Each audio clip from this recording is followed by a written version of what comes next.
अस्सलाम वालेकुम everyone, hope that all of you are doing well. आज हम डिस्कस करेंगे आईटी 620 फाइनल प्रोजेक्ट बीबीआईटी के हवाले से। आईटी 620 फाइनल प्रोजेक्ट बीबीआईटी की डिग्री का, जिसकी असाइनमेंट नंबर 1 हमारे पास अप्रूवल ऑफ ऑर्गेनाइजेशन थी, जिसके ऊपर हमने एक कंप्लीट डिटेल वीडियो बनाई थी और सारी चीज़ें आपको बताई और समझाई थी। ठीक है, उसके बाद हमारी जो है वो असाइनमेंट नंबर 2 आ चुकी हुई है। असाइनमेंट नंबर 1 के अंदर आपने सबसे पहले आपको ये बता दें कि आपके पास जो भी आईटी 620 की फाइल्स होंगी, असाइनमेंट्स होंगी, उनमें से किसी के भी टोटल मार्क्स भी जीरो होते हैं और ऑब्टेन्ड मार्क्स भी जीरो होते हैं। तो आपने इन मार्क्स को, इन स्कोर्स को नहीं देखना होता, इस चीज़ से आपने परेशान नहीं होना होता। ठीक है, आपने क्या करना होता है, आपने आईटी 620 का अपना रिजल्ट चेक करने के लिए रीड कमेंट्स के ऊपर क्लिक करना है और यहाँ पे लिखा हुआ है एक्सेप्टेड। ठीक है, इस तरह से आपने अपनी फाइल जो है वो एक्सेप्टेड वाली चेक करनी होती है, या आप अपनी ग्रेडेड असाइनमेंट जो होती है उसको डाउनलोड करते हैं और अपनी ग्रेडेड असाइनमेंट को देखते हैं कि उसके ऊपर क्या कमेंट्स हैं और सुपरवाइजर ने आपको क्या कमेंट दिए हैं। आप अपनी फाइल को डाउनलोड करते हैं, अपनी फाइल को देखते हैं, यहाँ पे क्लियरली मेंशन है एक्सेप्टेड। ठीक है, और ये टीचर के कुछ दूसरे कमेंट्स वगैरह मेंशन किए हुए हैं जिनके बारे में आपको बताया गया कि आपने किस तरह से अपना काम करना है। मजीद इसके हवाले से ये बताया गया कि जिन स्टूडेंट्स की अप्रूव नहीं हुई ऑर्गेनाइजेशन, वो 13 नवंबर तक जो है वो अपडेट करें और सुपरवाइजर से परमिशन लें, या जो भी उनका काम है उसके अकॉर्डिंग अपनी वर्किंग को करें। ये हमने फॉर्म सबमिट करवाया था अपने स्टूडेंट्स के। ठीक है, अभी हम ये हमारे एक स्टूडेंट थे, इनका हमने आपको रिजल्ट चेक करवाया। जिस तरह रीड कमेंट्स था, एक और स्टूडेंट है, उनके भी हम आपको कमेंट्स रीड करवाते हैं आईटी 620 प्रोजेक्ट। ठीक है, इसमें हम असाइनमेंट नंबर 1 इसके जो रीड कमेंट्स में जाएंगे, अप्रूव्ड। ठीक है, अप्रूव्ड लिखा हुआ हो, एक्सेप्टेड लिखा हुआ हो, स्टार्ट वर्किंग ओके लिखा हुआ, कुछ भी लिखा हो, पॉजिटिव साइन हो, इट मीन्स आपकी ऑर्गेनाइजेशन अप्रूव हो गई, अब आपने नेक्स्ट काम करना है। ठीक है, तो आपको आईटी 620 के प्रोजेक्ट के हवाले से किसी भी किस्म का कोई इशू आता है, आप कोई भी पॉइंट डिस्कस करना चाहते हैं, आईटी 620 का असाइनमेंट 2 जो है वो ऑर्गेनाइजेशन एनालिसिस रिपोर्ट है, आपने वो बनानी है, उसके हवाले से कोई प्रॉब्लम होती है, या आपको वैसे भी कोई प्रॉब्लम आती है, तो आप हमारे व्हाट्सअप नंबर के ऊपर कॉन्टैक्ट कर सकते हैं। ठीक है, मजीद आपको आईटी 620 के हम अपने प्रीवियस सेमेस्टर के स्टूडेंट्स के रिजल्ट्स दिखाते हैं, जिनके प्रीवियस सेमेस्टर के अंदर हमने प्रोजेक्ट्स बनाए थे। ये देखें, स्प्रिंग 2025 आईटी 620 पी। आपको मैंने पहले भी बताया, कोई इसके मार्क्स नहीं होते, कोई इसका ग्रेड नहीं होता, कोई इसका रिजल्ट जीपीए के अंदर इंक्लूड नहीं होता। ठीक है, जस्ट आपकी डिग्री के ऊपर पास या फेल लिखा हुआ होता है ट्रांसक्रिप्ट पे। तो ग्रेड बुक के अंदर भी जस्ट ये पी और एफ के नेम से आता है। उसके बाद IT 620 final project BBIT and other student, ये कमेंट्स में भी आप देख सकते हैं, पास है। ठीक है, फाइनल प्रेजेंटेशन और वाइवा के लिए बुला लिया गया है। ठीक है, उसके बाद नेक्स्ट अनदर स्टूडेंट, ये भी पास है। उसके बाद अनदर स्टूडेंट आईटी 620 स्प्रिंग 2025, इन्होंने हमसे प्रोजेक्ट करवाया था, पास। इससे पहले इन्होंने खुद ट्राई की थी, जो कि फेल हुआ था फॉल 2024 में, और फॉल स्प्रिंग 2025 में हमने किया था, तो अल्हम्दुलिल्लाह पास आया। अगेन अदर अदर स्टूडेंट, इनका भी पहले फेल हुआ था, बाद में इन्होंने हमसे करवाया, इनका भी पास है। नेक्स्ट अनदर स्टूडेंट, ये भी पास है। उसके बाद इनका ये स्प्रिंग 2025 ग्रेड बुक के अंदर रिजल्ट है, शो हो रहा है। इनके पीछे ये कमेंट्स थे बिफोर वाइवा। ठीक है, ये आफ्टर वाइवा जब ग्रेड बुक के अंदर रिजल्ट अपडेट हुआ, तो इनके भी अल्हम्दुलिल्लाह रिजल्ट्स जो है वो पास के थे। ठीक है, तो ये सारा क्राइटेरिया है। ठीक है, इसके अकॉर्डिंग अब हम डिस्कस करेंगे असाइनमेंट नंबर 2 को। असाइनमेंट नंबर 2 के अंदर क्या वर्किंग होगी, किस तरह से काम करना है, कौन कौन सी चीज़ें देखी जाएंगी। सबसे पहले आपको एक चीज़ बता दें, यहाँ पे बाई मिस्टेक जो है वो डेट 30 मार्च 2026 आ गई है, ये गलती से आई है। ठीक है, ये डेट अपडेट होके दिसंबर 5 हो जाएगी। इसकी जो लास्ट डेट सबमिट करवाने की है वो दिसंबर 5 है, तो आपने अपनी वर्किंग 5 दिसंबर के अकॉर्डिंग कंटिन्यू करनी है। 5 दिसंबर तक का आपके पास टाइम है अपनी ऑर्गेनाइजेशन एनालिसिस रिपोर्ट को सबमिट करवाने का। ठीक है, अगेन बता रहे हैं, ये वाली डेट बाई मिस्टेक आई है, यहाँ पे 5 दिसंबर डेट आएगी।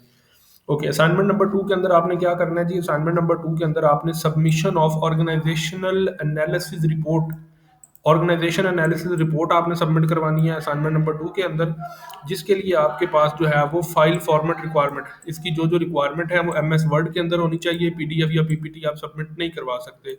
ठीक है, रिपोर्ट फॉर्मेट जो है वो प्रोवाइड किया गया डाउनलोड सेक्शन के अंदर, आपने उसी को यूज़ करना है और उसी के अंदर आपने वर्किंग करनी है। इसकी जो फॉर्मेटिंग होगी वो प्रॉपर वेल स्ट्रक्चर होनी चाहिए, अच्छे वे में आपने इसको प्रेजेंट करना है। लेटर ऑफ अंडरटेकिंग जो है वो आपने स्कैन कॉपी है वो उसकी अटैच करनी है। ठीक है, और सबमिशन डेट जिसकी है वो दिसंबर 5 2025 है। ग्रेस पीरियड इसके अंदर 24 आवर का आपको दिया जाएगा, मतलब कि दिसंबर 6 तक आप अपनी फाइल सबमिट करवा सकेंगे। ठीक है, तो ये क्वेश्चन फाइल की सारी चीज़ें थी। Submission of organization analysis report आपने करनी है। ठीक है, अब इसके हवाले से आ जाते हैं इसकी ऑर्गेनाइजेशन एनालिसिस रिपोर्ट के फॉर्मेट के ऊपर। आपने जौन सा फॉर्मेट यूज़ करना है, जिस फॉर्मेट के ऊपर आपने अपनी सारी रिपोर्ट बनानी है, आपने अपना सारा काम करना है, आपने जो ऑर्गेनाइजेशन सेलेक्ट की है उसके ऊपर अब आपने ऑर्गेनाइजेशन एनालिसिस रिपोर्ट बनानी है, उसमें आपने क्या क्या काम करना है और कैसे कैसे करना है, वो सारी चीज़ें हम यहाँ पे डिटेल में डिस्कस करेंगे। ठीक है, सबसे पहले आपने अपना टाइटल पेज बनाना है। ठीक है, टाइटल पेज के ऊपर आपने क्या चीज़ें लिखनी है, आपने नेम ऑफ ऑर्गेनाइजेशन लिखना है, नेम ऑफ द स्टूडेंट लिखना है, अपना स्टूडेंट आईडी लिखनी है और अपना सेशन लिखना है जो कि फॉल 2025 का सेमेस्टर चल रहा है। डेट ऑफ फाइनल रिपोर्ट आपने लिखनी है, नेम ऑफ यूनिवर्सिटी और वीयू लोगो। ये आपने टाइटल पेज अपना बनाना है। ये आपको हम बना हुआ टाइटल पेज भी यहाँ पे दिखा देते हैं। ठीक है, ये इस तरह से आपने अपना टाइटल पेज बनाना है। ठीक है, ऑर्गेनाइजेशन एनालिसिस रिपोर्ट की हेडिंग, जिस ऑर्गेनाइजेशन में आपने काम की रिपोर्ट लिखी है उसका नाम। ठीक है, यहाँ पे स्टूडेंट का name, LMS ID submitted to IT 620, यहाँ पे आपने डेट मेंशन करनी है और वीयू लोगो लगाना है और यूनिवर्सिटी का नाम लिखना है। ठीक है, इस तरह से आपने अपना जो है वो टाइटल पेज बनाना है। ठीक है, ये आपका टाइटल पेज बन जाएगा। ये आपका फर्स्ट वाली जो रिक्वायरमेंट है ये कंप्लीट हो गई। ठीक है, उसके बाद नंबर 2 पे आ जाते हैं, लेटर ऑफ अंडरटेकिंग। अब लेटर ऑफ अंडरटेकिंग क्या होता है? लेटर ऑफ अंडरटेकिंग एक पेज होता है जो कि स्टूडेंट ने खुद से फिल अप करना होता है और उसकी जो फाइल होती है वो अटैच करनी होती है। लेटर ऑफ अंडरटेकिंग में आपने एक फाइल होती है जो कि ये आपके पास एक पेज होता है, इसका आपने प्रिंट नहीं करवाना होता। ये होता है लेटर ऑफ अंडरटेकिंग। इसके ऊपर लिखा होता है कि स्टूडेंट ने सारा काम खुद किया है, उसने कोई फेक यूज नहीं किया, उसने किसी किस्म की कोई मिसलीडिंग नहीं की, सारा काम उसने बाय ऑनेस्टी किया। ठीक है, तो उसके हवाले से ये होता है लेटर ऑफ अंडरटेकिंग। इसके ऊपर स्टूडेंट ने इसको प्रिंट नहीं करवाना होता है। प्रिंट निकलवा के स्टूडेंट ने यहाँ पे अपना नाम लिखना होता है, यहाँ पे अपनी वीयू आईडी लिखनी होती है। ठीक है, यहाँ पे अगेन नेम, सिग्नेचर और वीयू आईडी, सॉरी डेट लिखनी होती है और ये आपका कंप्लीट हो जाता है। इसका आपने प्रिंट निकलवा के कैसे अटैच करना है वो आपको दिखाते हैं। आपने हेडिंग देनी है लेटर ऑफ अंडरटेकिंग, ये पेज था, आपने इसका प्रिंट निकलवाना है, आपने इसको बाई पेन फिल करना है, बाई पेन। ठीक है, और उसके बाद आपने अपना नेम लिखना है, अपनी एलएमएस स्टूडेंट ने खुद फिल करना है, आपने ये किसी से फिल नहीं करवाना। ठीक है, यहाँ पे नेम अपना लिखना है, अपने सिग्नेचर करने हैं और डेट लिखनी है जिस डेट को आप सिग्नेचर कर रहे हो। डेट कोई भी हो सकती है, डेट दिसंबर 5 भी हो सकती है, ये जिस डेट को भी आप कर रहे हो वो भी डेट हो सकती है, इस चीज़ से कोई फर्क नहीं पड़ता। ठीक है, अब आपके ये सेकंड वाला पॉइंट भी हो गया रिपोर्ट में। ठीक है, उसके बाद अब हम नेक्स्ट चलते हैं। नेक्स्ट आपके पास आ जाता है जी डेडिकेशन। ये ऑप्शनल है, डेडिकेट आप अपना काम किसको और करना चाह रहे हैं। जब भी कोई प्रोजेक्ट या थीसिस किया जाता है उसके अंदर dedication, I wanted to dedicate my project to my parents, my teacher, my friends etcetera, आप इसको स्किप भी कर सकते हैं। उसके बाद एक्नॉलेजमेंट आ जाती है, आप एक्नॉलेज किस किस को कर रहे हो, किस किस को बता रहे हो कि जी मैं अपना डिक्लेयर कर रहे हो कि आप अपना प्रोजेक्ट या थीसिस वर्क जो है वो कर रहे हो। ठीक है, तो उसके हवाले से आप देख सकते हैं जी डेडिकेशन आपने लिखी है, जी मैंने अपने पेरेंट्स को अपना काम डेडिकेट किया, इसको किया। ठीक है, उसके बाद एक्नॉलेजमेंट आपने लिखनी है, जी मैं अल्लाह सुब्हानहू व तआला को शुक्रगुजार हूँ, इस तरह से आपने लिखना है। फिर आपने कंपनी के बारे में शुक्रिया अदा करना है, जिन लोगों ने आपको हेल्प की इस बनाने के लिए उनको शुक्रिया अदा करना है। इस तरह से करके आपने एक्नॉलेजमेंट लिखनी होती है। ठीक है, उसके बाद आपने एग्जेक्टिव समरी पे आ जाना। ठीक है, एग्जेक्टिव समरी जो है वो नॉर्मली एंड पे लिखी जाती है। ठीक है, जब आप पूरी रिपोर्ट बना लेते हो तो पूरी रिपोर्ट की आपने एग्जेक्टिव समरी जो है वो 250 से 300 वर्ड्स, मतलब एक पेज की आपने एग्जेक्टिव समरी, जिसके अंदर आपने पूरी रिपोर्ट के जितने भी पॉइंट्स होते हैं उन सब की समरी बना के यहाँ पे आपने लिखनी होती है। ठीक है, इस तरह से ये आपकी एग्जेक्टिव समरी होती है। एग्जेक्टिव समरी के बाद नेक्स्ट आपके पास आ जाता है जी table of content. Table of content आपने बताना है जितनी भी आपकी रिपोर्ट के अंदर हेडिंग्स और सब हेडिंग्स होती हैं उन सब का आपने टेबल ऑफ कंटेंट बताना है। हेडिंग, सब हेडिंग, उनके पेज नंबर, ये सारी चीजें आपने मेंशन करनी होती है। ठीक है, इस तरह से आपकी ये टेबल ऑफ कंटेंट भी कंप्लीट हो जाती है। ठीक है, उसके बाद नेक्स्ट आपकी रिपोर्ट आ जाती है जी ओवरव्यू ऑफ ऑर्गेनाइजेशन। अब जो ऑर्गेनाइजेशन जहाँ पे आपने ऑर्गेनाइजेशन एनालिसिस, उस कंपनी का आपने इंट्रोडक्शन लिखना होता है, हेड ऑफिस लिखना होता है, प्रोडक्ट लाइंस आपने लिखनी होती हैं, कंपटीटर्स लिखने होते हैं। ठीक है, कि वो कंपनी क्या काम करती है, ईटीसी, उसकी क्या इंट्रोडक्शन है, उसका हेड ऑफिस किधर है, उसकी प्रोडक्ट लाइन सर्विसेज कौन कौन सी हैं और कंपटीटर्स उसके कौन कौन से हैं। इंट्रोडक्शन देखें आपने यहाँ पे एक पेज, 1.5 पेज का आपने इंट्रोडक्शन लिखना है। उसके बाद कंपनी का आपने इस तरह से प्रॉपर हेड ऑफिस लिखना है। फिर उसके बाद आपने कंपनी का कंप्लीट जो है वो प्रोडक्ट लाइंस लिखनी है। ठीक है, स्टेप बाय स्टेप आपने सारी चीज़ों को यहाँ पे मेंशन करना है। उसके बाद कंपटीटर्स पे आ जाना है। कंपटीटर्स आपने लिखने हैं कि सेम सर्विसेज या प्रोडक्ट और कौन सी कंपनीज प्रोवाइड करते हैं। ठीक है, उसके बाद आपने आ जाना जी analysis of information technology. Format पे आते हैं पहले। यहाँ से जी आपका मेन काम शुरू होता है जी analysis of information technology function of the organisation. अब यहाँ पे आपने क्या मेंशन करना है कि जो ऑर्गेनाइजेशन आपने सिलेक्ट की है उस ऑर्गेनाइजेशन का आईटी डिपार्टमेंट कैसे काम करता है। मैंने आपको असाइनमेंट नंबर 1 के अंदर भी बताया था कि आपने ऑर्गेनाइजेशन वो वाली सिलेक्ट करनी है जिसका कल को आप आईटी डिपार्टमेंट के बारे में बता सको। उसके आईटी डिपार्टमेंट के अंदर कौन कौन से काम होते हैं, किस तरह की वर्किंग होती है, कौन से उनका सेटअप है, सारी चीजें हेडिंग्स की फॉर्म में आपने 1 बाय 1 लिखना है। ठीक है, अब आपके जो आईटी, सबसे पहले आपने ओवरव्यू देना है। अब आईटी डिपार्टमेंट की टोटल ऑलमोस्ट 11 हेडिंग्स है। ठीक है, सॉरी, आईटी डिपार्टमेंट की टोटल 11 हेडिंग्स है, ठीक है, आईटी डिपार्टमेंट के अंदर 11 तक। तो आपने क्या करना है कि सबसे पहले इंट्रोडक्शन, मेन हेडिंग जो है वो 11 इंट्रोडक्शन। इंट्रोडक्शन में आपने brief overview of the role of IT department, पहले आपने ये मेन हेडिंग देनी है, ये सब हेडिंग देनी है, ब्रीफ ओवरव्यू। हर हेडिंग के नीचे आपने 6 से 7 लाइनें लिखनी है मिनिमम, ठीक है, बहुत ज्यादा नहीं लिखनी, 6-7 लिखें और मैक्सिमम 8 तक लिखें, ठीक है। ये जो आपकी मेन सब हेडिंग है ना, इसके नीचे 6 लाइनें लिखनी है। Brief overview of the role of IT department, की वो जो कंपनी है, उस कंपनी के अंदर जो आईटी और एमआईएस डिपार्टमेंट है उसका ओवरव्यू बताएं, उसका क्या रोल है, ठीक है। फिर उसका पर्पस और रेलिवेंस बताएं कि इस आईटी डिपार्टमेंट का क्या पर्पस और उसका क्या रेलिवेंस या उसका क्या रिलेशन है उस कंपनी के साथ। उसके बाद बताएं जी कि वो जो कंपनी है उसका कनेक्शन विद मैनेजमेंट, के वो जो आईटी डिपार्टमेंट है उसका मैनेजमेंट के साथ क्या कनेक्शन है, डिसीजन सपोर्ट ऑपरेशन एफिशिएंसी के अंदर वो आईटी डिपार्टमेंट किस तरह से उस कंपनी में अपना रोल प्ले। अब ये 3 हेडिंग्स हैं, ये एक मेन हेडिंग है और उसकी 3 सब हेडिंग है, और हर सब हेडिंग के नीचे आपने 6 से 7 लाइनें लिखनी है। तो टोटल आपकी इंट्रोडक्शन की हेडिंग के अंडर जो 3 सब हेडिंग्स हैं उनकी ऑलमोस्ट 18 से 20 लाइन्स बन जाएंगी, ठीक है। अब आपको मैं यहाँ से दिखाता हूँ, आपने जो भी कंपनी चूज की है उसका इंट्रोडक्शन आपने लिखा, ठीक है। इंट्रोडक्शन के अंदर आपने हर लाइन के अंदर 6 से 7 लाइनें लिखी हर सब हेडिंग के अंदर। फिर दूसरी सब हेडिंग आ जाएगी, उसके अंदर भी 6 से 7 लाइन, फिर तीसरी सब हेडिंग आ जाएगी, उसके नीचे भी 6 से 7 लाइनें लिखनी है, ठीक है। आपने इतना लिखना है ताकि उसमें एक बात तो कम से कम क्लियर हो, 6-7 लाइनें तो होनी चाहिए, ठीक है। ये एक मेन हेडिंग थी, ठीक है, उसके नीचे आपने 3 सब हेडिंग के नीचे हर हेडिंग में 6 से 7 लाइनें लिखनी है, ठीक है। उसके बाद आपके पास आ जाता है जी डिपार्टमेंटल स्ट्रक्चर एंड फंक्शनिंग। अब आईटी डिपार्टमेंट के अंदर उसकी ऑर्गेनाइजेशन हायरार्की क्या है, उसके की रोल्स एंड रिस्पॉन्सिबिलिटीज कौन सी हैं, सीआईओ उसमें क्या काम करता है, ठीक है। उसके बाद उसमें डाटाबेस एडमिन क्या काम करते हैं, स्पोर्ट्स सिस्टम क्या है, उसमें सिस्टम एनालिस्ट क्या काम, सारी चीजें आपने उसके बारे में बतानी है। रिपोर्टिंग लाइंस उसकी कौन कौन सी हैं, कोलैबोरेशन उसका दूसरे डिपार्टमेंट के साथ कैसे। अब यहाँ पे एक बात नोट करने वाली है, कुछ सुपरवाइजर्स इन के रिलेटेड जो है वो डायग्राम्स भी बनवाते हैं, ठीक है, कुछ सुपरवाइजर बनवाते हैं। नॉर्मली आपको फर्स्ट सबमिशन के अंदर डायग्राम्स बनवाने की जरूरत नहीं है, लेकिन कुछ सुपरवाइजर जो है वो डायग्राम्स भी बनाते हैं, ठीक है। वो कहते हैं स्टूडेंट को कि आप डायग्राम्स भी बनाएं, ठीक है। जिस तरह ये वाली रिपोर्ट है, इसके सुपरवाइजर ने कहा था कि आपने डायग्राम्स बनानी है। फर्स्ट वाली जो हेडिंग थी ऑर्गेनाइजेशन हायरार्की चार्ट, आपने उसकी प्रॉपर डायग्राम, उसका हायरार्की चार्ट बना के दिखाना है कि जी ऐसे हायरार्की चार्ट होता है। फिर आपने की रोल्स एंड रिस्पॉन्सिबिलिटीज, अगेन ये सब हेडिंग थी, उसके नीचे 6-7 लाइनों की आपने पैरा लिखना है, ठीक है। फिर अगेन उसकी रिपोर्टिंग लाइन और कोलैबोरेशन विद अदर डिपार्टमेंट, उसके अगेन आपने प्रॉपर जो है वो चीजें लिखनी है और उसकी भी आपने डायग्राम बनानी है, अगर आपको रिलेट करती हो, आपके सुपरवाइजर ने आपको डायग्राम्स बनाने के लिए कहा हो, ठीक है। उसके बाद नेक्स्ट आपके पास आ जाता है जी IT infrastructure and system overview. उस कंपनी का आईटी इंफ्रास्ट्रक्चर क्या है, उसके कोर सिस्टम कौन कौन से हैं, उस कंपनी के अंदर कौन कौन से सॉफ्टवेयर आईटी के डिपार्टमेंट के अंदर आते हैं, ईआरपी है, प्राइस रिसोर्स प्लानिंग है, एलएमएस है, ठीक है। उसके बाद आपके पास सीआरएम कस्टमर रिलेशनशिप मैनेजमेंट है, HR human resource information system है, ठीक है। ये लर्निंग मैनेजमेंट सिस्टम है। ये आपके पास जितने भी हैं, आपने उस कंपनी के बारे में डिस्क्राइब करने हैं कि वो कंपनी, वो ऑर्गेनाइजेशन ईआरपी कौन सा यूज करती है, कैसे कैसे यूज करती है, उसकी क्या वर्किंग है, क्या परफॉर्मेंस है, एलएमएस कौन सा यूज करती है, सीआरएम कौन सा यूज करती है और एचआरआईएस कौन सा यूज करती है और उसकी क्या क्या वर्किंग है। ये सारी चीजें आपने ब्रीफली डिस्क्राइब करनी है 6 से 7 लाइनों में। उसके बाद उनका नेटवर्क और इंफ्रास्ट्रक्चर और डाटा सेंटर कौन से हैं, उनके बारे में आपने 6 से 7 लाइनें लिखनी है कि वो कंपनी अपने आईटी डिपार्टमेंट का नेटवर्क और इंफ्रास्ट्रक्चर कौन सा और कैसे बिल्ड किया हुआ है उसने, उसके अंदर डाटा सेंटर कौन कौन से हैं और कैसे वो रिलेट है और कैसे वो लिंक किए हुए हैं, और किस तरह से इंटीग्रेशन विद अदर डिपार्टमेंट के, आईटी डिपार्टमेंट ने किस तरह इंटीग्रेट किया हुआ है सारे डिपार्टमेंट्स को एक दूसरे के साथ, ठीक है। तो यहाँ पे आप देख सकते हैं जो डायग्राम्स रिक्वायर होंगी, आपने वो डायग्राम्स बनानी है, ठीक है, सारे अपने सेटअप्स की। उसके बाद नेटवर्क इंफ्रास्ट्रक्चर डाटा सेंटर के बारे में आपने बताना है, इंटीग्रेशन विद अदर डिपार्टमेंट्स को। ये डायग्राम्स वाला मैं फिर बता रहा हूँ, डायग्राम्स आपने तब बनानी है जब अगर आपका सुपरवाइजर कहे। फर्स्ट सबमिशन के अंदर आपको डायग्राम्स बनाने की जरूरत नहीं है, अदरवाइज आप हमारे साथ व्हाट्सएप पे कॉन्टैक्ट कर लीजिएगा, हम आपको बता देंगे सुपरवाइजर आपका कौन सा है, वो डायग्राम्स बनवाएगा नहीं बनवाएगा, या आपने उस हवाले से क्या काम करना है, ठीक है।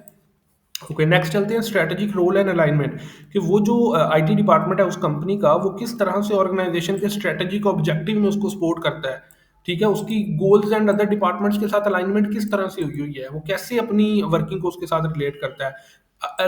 Decision making and data management के अंदर जो है वो एमआईएस डाटा ड्राइवन और डिसीजन मेकिंग में किस तरह से हेल्प करता है। Availability and use of dashboards, कौन कौन से डैशबोर्ड्स हैं जो कि आईटी डिपार्टमेंट ने लिंक किए हुए हैं, जिसकी वजह से डिसीजन मेकिंग और डाटा मैनेजमेंट में हेल्प होती है। Technology and adoption and innovation. Technology, IT department कौन कौन सी डिजिटल मैच्योरिटी पे वर्क कर रहा है, ठीक है, इमर्जिंग जो न्यू टेक्नोलॉजीज आ रही हैं किन किन को अडॉप्ट कर रहा है। उसके बाद आपका आईटी डिपार्टमेंट उस कंपनी का एआई का किस तरह से यूज कर रहा है, बिग डेटा उसके पास कौन सा है, ऑटोमेशन वो कौन कौन सी यूज कर रहा है। उसके बाद वो जो ऑर्गेनाइजेशन है वो अपने आईटी डिपार्टमेंट में इनोवेशन के कल्चर को कैसे प्रमोट कर रही है या उसको कैसे अडॉप्ट कर रही है, और उसका दूसरे डिपार्टमेंट के ऊपर क्या इम्पैक्ट है आपने ये भी बताना है। उसके बाद वो जो आईटी डिपार्टमेंट है उसकी सिक्योरिटी पे कैसे काम किया जा रहा है, उसकी प्राइवेसी का कैसे ख्याल रखा जा रहा है, उसके अंदर कंप्लायंसेस कौन कौन सी फॉलो की जा रही हैं। ठीक है, तो इन सब चीज़ों का आपने ख्याल रखना है और इन सब चीज़ों के अकॉर्डिंग आपने वर्किंग करनी है। ठीक है, उसके बाद नेक्स्ट आपके पास आ जाता है जी data protection measures and cyber security के। उस ऑर्गेनाइजेशन के आईटी डिपार्टमेंट के अंदर कौन से डेटा प्रोटेक्शन के मेजर्स किए जाते हैं, साइबर सिक्योरिटी फ्रेमवर्क कौन सा सेटअप किया हुआ है, उसके अंदर कंप्लायंसी एंड लीगल वर्क कौन से हैं, इंस्टीट्यूशन पॉलिसीज कौन सी है, मतलब हर ऑर्गेनाइजेशन की आईटी डिपार्टमेंट की लीगल पॉइंट्स भी होते हैं, पॉलिसीज भी होती हैं, कंप्लायंसीज भी होती हैं। मैंने आपको आईटी डिपार्टमेंट का जब आपने ऑर्गेनाइजेशन सेलेक्ट करनी थी तो मैंने आपको इस हवाले से गाइड किया था कि आपने ऑर्गेनाइजेशन वो प्रोवाइड सेलेक्ट करनी है जिनका कल को आप डेटा प्रोवाइड कर सको, क्योंकि ये सारी चीज़ें इन सब का आपको डेटा चाहिए तभी आप ये सब लिख सकोगे। ठीक है, उसके बाद चैलेंजेस एंड लिमिटेशंस कौन कौन सी हैं, इंफ्रास्ट्रक्चर और बजट के अंदर उनको कौन कौन सी प्रॉब्लम्स आ रही हैं, स्किल गैप कौन सा और स्टाफ उनका क्या इश्यूज कर रहे हैं। ठीक है, इंटीग्रेशन उनकी कौन कौन सी और इनकंसिस्टेंसी विद प्रॉब्लम्स क्या उनको फेस करना पड़ रही है, user resistance and training issues उनको क्या क्या आ रहे हैं आईटी डिपार्टमेंट को, इंटर डिपार्टमेंटल कोलैबोरेशन के अंदर वो किस तरह से काम कर रहे हैं, किस तरह आईटी डिपार्टमेंट ने अदर डिपार्टमेंट्स को एक दूसरे के साथ कोलैबोरेट किया हुआ ये आपने बताना है। ठीक है, प्रोजेक्ट उनके कौन कौन से चल रहे हैं, डेवलपमेंट पे कैसे काम किया जा रहा है, सपोर्ट इनिशिएटिव्स कौन से लिए जा रहे हैं, रिकमेंडेशंस और इम्प्रूवमेंट्स के ऊपर वो कैसे काम कर रहे हैं, अलाइनमेंट पे वो कैसे डिपार्टमेंट्स को किया हुआ है, ट्रेनिंग स्पोर्ट मॉडर्न टेक्नोलॉजीज कैसे अडॉप्ट कर रहा है, रिकमेंडेशंस कौन कौन सी उसके अंदर वर्क कर रही हैं। ओवरऑल आपने आईटी, अब ये जो कंक्लूजन आपने लिखना है ना, ये कंक्लूजन आपने सिर्फ आईटी डिपार्टमेंट का लिख रहे हैं कि आईटी डिपार्टमेंट की फाइंडिंग्स कौन सी हैं, उसके अंदर स्ट्रेटेजिक वैल्यू कौन सी है, उसके अंदर outlook and role of digital transformation क्या है। ठीक है, यहाँ तक आपने जितना भी लिखना है वो आईटी डिपार्टमेंट के रिलेटेड लिखना है। ओके, उसके बाद आपने लिखना है जी क्रिटिकल एनालिसिस। क्रिटिकल एनालिसिस के अंदर आपने, उससे पहले मैं आपको जो है वो बाकी फाइल दिखा देता हूँ। ये बाकी कंप्लीट फाइल सारी हेडिंग्स के साथ हमने यहाँ पे की हुई है। आईटी एंड अलाइनमेंट है हमारे पास, डिसीजन मेकिंग है, फिफ्थ वाली हेडिंग, उसके बाद ये डायग्राम्स आ जाती हैं, फिर सिक्स वाली हेडिंग उसकी ये सारी वर्किंग आ जाती है, उसकी ये डायग्राम जो जो भी रिक्वायर्ड होती हैं वो आपने बनानी है। सेवन्थ वाली आ जाती है हेडिंग, एट वाली आ जाती है, नाइन, और इस तरह से आपकी ये सारी डायग्राम्स के साथ ये जो सारा सेटअप आपका ये कंप्लीट हो जाता है। ठीक है, उसके बाद नेक्स्ट कंक्लूजन आपके पास आ जाता है, फिर आपके पास आ जाता है जी क्रिटिकल एनालिसिस। क्रिटिकल एनालिसिस क्या होता है जी, आपने उस कंपनी के बारे, आईटी डिपार्टमेंट के बारे में जो आपने थ्योरी के अंदर चीजें पढ़ी हुई अपनी बुक्स के अंदर वो कौन कौन सी थी, और आपने प्रैक्टिकली उस ऑर्गेनाइजेशन के अंदर कौन कौन सी चीजें, कौन कौन सी टेक्नोलॉजी, कौन कौन से कंसेप्ट को देखा कि वो इम्प्लीमेंट किए हुए हैं। ठीक है, इसका आपने जो है वो 500 टू 600 ऑलमोस्ट 1.5 पेज आपने लिखना है। आपको आईटी डिपार्टमेंट ये क्रिटिकल एनालिसिस आप देख सकते हैं, वन पेज था, ये ऑलमोस्ट 2 पेजेस पे लिखा हुआ है। ठीक है, उसके बाद आपने आ जाना जी पेस्ट एनालिसिस पे। पेस्ट एनालिसिस आपने करना है उस ऑर्गेनाइजेशन का, आपने उस ऑर्गेनाइजेशन को पॉलिटिकल फैक्टर्स बताने हैं, किस तरह से उसके इम्प्लीमेंट होते हैं, उसके ऊपर इफेक्ट करते हैं, इकोनॉमिकल फैक्टर्स बताने हैं, सोशल फैक्टर बताने हैं और टेक्नोलॉजिकल फैक्टर्स बताने हैं। अब ये जो पेस्ट एनालिसिस करना है ना आपने, इसमें आपका फोकस ओवरऑल द ऑर्गेनाइजेशन होनी चाहिए, जस्ट आईटी डिपार्टमेंट नहीं होना चाहिए। पॉलिटिकल पॉइंट ऑफ व्यू से आपने लिखना है ओवरऑल ऑर्गेनाइजेशन का, आईटी डिपार्टमेंट का नहीं। इसी तरीके से स्वॉट एनालिसिस आपने करना है कंपनी का, उसके अंदर आप कंपनी की स्ट्रेंथ बताते हो, वीकनेस बताते हो, अपॉर्चुनिटीज बताते हो, थ्रेट्स बताते हो। ठीक है, ये आप सारा करते हो। उसके बाद आपने कंपनी का कंक्लूजन आपने ओवरऑल इस ऑर्गेनाइजेशन एनालिसिस रिपोर्ट का लिखना है, शुरू से लेकर एंड तक आपने जितना काम किया है। उसके बाद रिकमेंडेशंस आप कौन कौन से देते हो, आपने उस कंपनी को ऑब्जर्व किया, उसकी अच्छी और बुरी चीजें देखी, उसके हिसाब से आपने बताना है कि आप कंपनी को क्या रिकमेंड करते हो। एंड पे रेफरेंसेस आ जाते हैं, रेफरेंसेस एंड सोर्सेज, मतलब ये सारा डेटा जो आपने ऊपर वाली रिपोर्ट बनाई है, ये सारी रिपोर्ट बनाने के लिए आपने डाटा किधर से लिया है। ये नहीं कि आपने बस बना दिए चुप करके, आपने जिधर से डाटा लिया है उन सब का आपने रेफरेंस भी देना है, कि बताना है कि ये डाटा मैंने इधर से लिया और उसका एपीए स्टाइल के अंदर उसकी रेफरेंसिंग करनी है।